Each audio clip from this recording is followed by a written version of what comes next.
This is my ranking of Fleetwood Mac's albums in the golden era of the band. That's Buckingham, Nicks, McVie, and Fleetwood. Sorry, Peter Green, no Bob Welch, and no other few guys that were in the band for a couple hours. And remember, it's just my opinion. All right, let's get started. Coming in at number 5 is Tango in the Night. This was a huge album, like their second best-selling album of all time. With the hits Big Love, Seven Wonders, Little Lies, and Everywhere, it definitely has that 80s polish. But Stevie Nicks sounds really rough on this album. All those years of the nose candy and alcohol abuse were taking its toll on her performance. So unfortunately, Stevie brings down this whole album for me.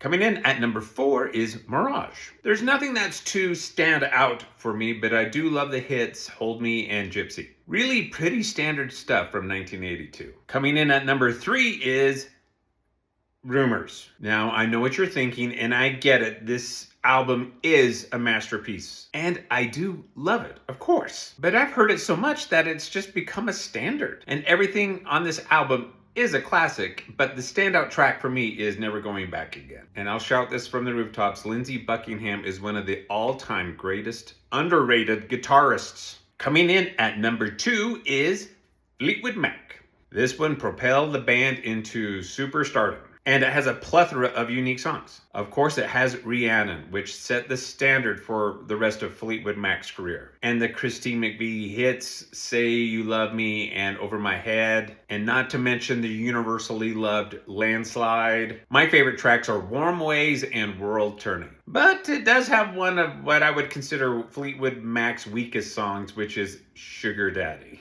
It's cringy, man, come on. But the album is really pretty interesting. Which leaves me at number 1, which is Tusk. Yes, Tusk. The album that damn near broke the band and left critics and fans confused and dumbfounded at the time. Lindsey Buckingham has stated he didn't want to make Rumors Part 2, and the record label, that's what they wanted. So basically, he created the very opposite, and it was very experimental. Lindsey's compositions are just so manic. And I think that's why I just love this album. Everything is so different, and it just took chances. Of course, there are some great Fleetwood Mac songs with Storm, Sisters of the Moon, and Over. And it has the most magical song ever recorded by Fleetwood Mac, which is Sarah.